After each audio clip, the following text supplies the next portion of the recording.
Hello po sa inyong lahat mga ka-crypto. Ako po si Pinoy Crypto Trader at sa video na ito ay atin pong pag-uusapan ang aking technical analysis dito po kay Pepe ngayon pong May 9 taong 2024. At ang ating pong nakikita rito ay ang daily chart time frame nitong si Pepe kung saan ay mapapansin po natin dito na nagkaroon po siya ng breakout dito sa kanyang bullish flag pattern na binubuo ng dalawang kulay puti na linya.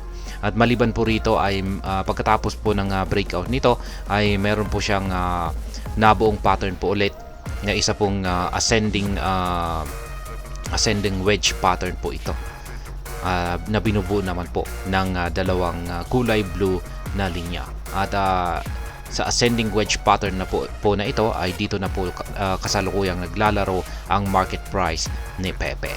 At ayan, bago po tayo magpatuloy ay nais ko lamang po munang bigyang linaw ang aking disclaimer kung saan ang nilalaman po ng video na ito ay hindi po ito isang financial advice. For education and information purposes lamang po ang layunin nito. Maliban po dito ay nais ko na rin pong magbigay babala na wala pong kahit anumang group chat ang Pinoy Crypto Trader.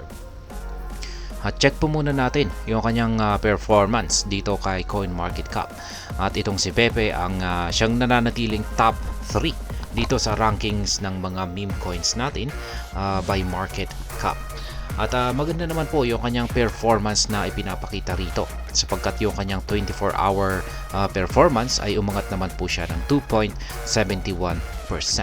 Samantala, in comparison po dito kay Dogecoin, Shiba Inu at saka Dogwify Fat ay sila po ay nakakaranas ng pagbagsak. Yung kanyang 7-day performance naman po ay umangat ng 20.53%. Kaya talo po niya itong si Dogecoin, Shiba Inu at saka si Dogwify Fat. Kaya ayan, check naman po natin yung kanyang trading volume at saka market cap kung saan ay nakikita po natin dito na umangat po ang kanyang market cap at saka trading volume. Kaya nagpapakita po yan kaya nakikita po natin na nakakaranas ng pag-angat sa presyo ngayon itong si Pepe. Yan, yung kanyang market cap ay umangat po ng 2.36% at ang kanyang trading volume naman ay umangat ng 13.71%. Kaya kung pag nagpatuloy po ito yan sa paglago, yan ang kanyang market cap at saka trading volume ay tuloy-tuloy lamang po yung pag-angat ni Pepe. Ngayon ay check naman po natin ang kanilang latest tweet dito po sa kanilang official X account. Kung meron pa silang matinding development dito. Kaya yan po, last 2 hours ago, make meme coins great again. Former President Donald Trump says he'll stop the hostility toward crypto in the US and embrace it. Yan, ang ganda po ng pahayag ni dating US President na si Donald Trump. Kung siya ang naupo ulit yan, sa pangalawang pagkakataon bilang presidente ng bansang US, ay tatanggapin daw po niya ang crypto. Yan, at iyayakapin niya ito. Ibig pong sabihin ay gagamitin po ito bilang isang katanggap-tanggap na asset. Ayan, kasi yung nangyayari po ngayon ay talagang hinahabol po ngayon ang cryptocurrencies at gustong ipasara ng US SEC. Yan, last 10 hours naman po ago ito, Pepe featured as one of the top components in the new market vector meme coin index by VanEck US. Memes is equal to money. Ayan, na-feature po itong si Pepe bilang isa sa top components ng market vector. Ayan. At ayan, last 5 hours na po yung sumunod. Ngayon ay balikan na po natin ang pag-technical analysis dito sa daily chart time frame nitong si Pepe. At yung aking nananatiling projection po rito sa ating bullish flag pattern na ito na binubuo ng dalawang kulay puting linya ay nananatiling valid pa rin po yan. Nagkaroon po siya ng breakout. Yan, nagkaroon po siya ng breakout dito. Ayan, bakit ayaw? Ayan, nagkaroon siya ng breakout po rito noong mga April 23. Ayan, nagkaroon siya ng breakout dito sa upper portion.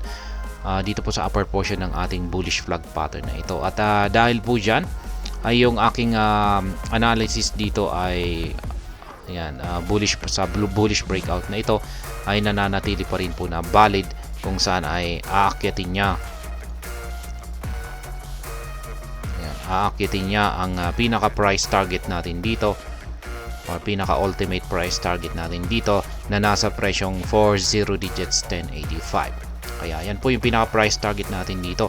At mapapansin po natin dito ay mukhang patungo na po siya dyan sa pinaka price target natin na 40 digits 1085. Lalong-lalo na kung malalampasan po niya yung resistance line natin dito sa 50 digits 881. Ayan naman po ang aking analysis dito sa bullish flag pattern natin dito na nabasag. Ngayon ay dito naman po tayo sa isang ascending wedge pattern na binubuo ng dalawang kulay blue na linya dito. Kaya ayan po yan. At ngayon ay yung inaasahan po natin dito na magaganap sa dito sa ating ascending wedge pattern na ito ay kung saan po siya magkakaroon ng breakout. Yan, syempre kung pag dito po siya magkakaroon ng breakout sa lower portion nito, sabihin natin ay dito po siya magkakaroon ng breakout. Ayan. Kung dito po siya nagkaroon ng breakout ay posible pong bumagsak ang market price ni Pepe hanggang dito. Sa sunod or sa nakaabang na support line natin dito sa 50 digits 646 kung saan ay meron po akong nakaabang rito na isang buy pending order. Bibili po ako rito kung sakaling bumagsak po siya rito. Ngayon kung pag dito naman po siya bumalik po siya sa itaas sa ibabaw ng ating pattern at dito po siya nagkaroon ng breakout. Yan, sabihin natin na dito po siya nagkaroon ng breakout. So yan, sa upper portion na ito. Ayan. At nabasag po niya ito. Ayan. Mahihit na po niya yung pinaka price target natin dito na 40 digits 1085. Kaya ayan, target profit na po tayo. Ultimate target profit na po tayo rito kay Pepe. Pero yung ating mga indicators po rito ay mapapansin po natin na yung Hall Street indicator natin ay kulay green. Ibig pong sabihin ay bearish yung kalagayan ng market nitong si Pepe dito sa ating daily chart time frame. At maging yung ating QQE mode indicator dito ay bullish na rin yung ipinapakitang signal nito. Kaya ayan, makikita natin dito na nitong mga nakalipas na araw ay nabubuo yung QQE bar natin dito sa upper portion ng ating QQE mode indicator at ang mga ito ay kulay blue na nagsasabing bullish or sumasang-ayon ito na bullish market condition ang kalagayan ni Pepe dito sa ating daily chart time frame. Ngayon pag nagpatuloy po ito ay ayan, magpapatuloy po sa pag-angat sa presyo itong si Pepe sa mga susunod na araw. Kaya base po sa mga indicator natin dito ay mukhang babalikan ni Pepe ang upper portion ng ating ascending wedge pattern na ito. Ayan, at mukhang ito yung susubukan po niyang basagin ayan, sa mga susunod na araw. Kasi sinubukan po niya rito na lapitan at basagin yung lower portion ng ating ascending wedge pattern dito po, pero nabigo po siya. Kaya ayan, susubukan naman po niya dito sa itaas. At gaya ng aking sinabi kanina na kung dito na po siya magkakaroon ng breakout ay aakyatin na po siya, aakyat na po siya at dito na po niya patatamaan yung ating ultimate price target dito na nasa presyong 40 digits 1085. At ayan, pagdating naman po sa aking pag-i-spot trading ay ayan yung aking take profit ko po rito. Ayan, may nakaabang po ako rito. Ayan, lagay lang natin. may nakaabang po ako rito na isang buy pending sell pending position po, or magti-take profit po ako rito. Yung aking buy pending order naman ay dito. Ayan, sa 50 digits 646. At maliban po dyan ay meron na rin po dito. Ayan, may nakabang na rin po ako na buy pending order dito sa aking 50 digits 439. Kaya yan po yung aking mga positions. Para po sa mga gumagaya or sinusundan yung aking simpleng paraan sa pag-trade dito kay Pepe, kung saan ay bumibili lamang po tayo sa mga support line at tayo po ay nagtitake profit sa mga resistance line. Yung aking previous trade naman po rito ay ayan, syempre nakabili ako rito noong April 13, kung saan ay bumagsak po siya sa presyong 50 digits 439. At nakapag-take profit na po ako ng 2 beses nitong mga ilang nakalipas na araw lamang. Isa po rito noong April 22. Yan, take profit na po ako dyan. At ito na po, pangalawa na po ito.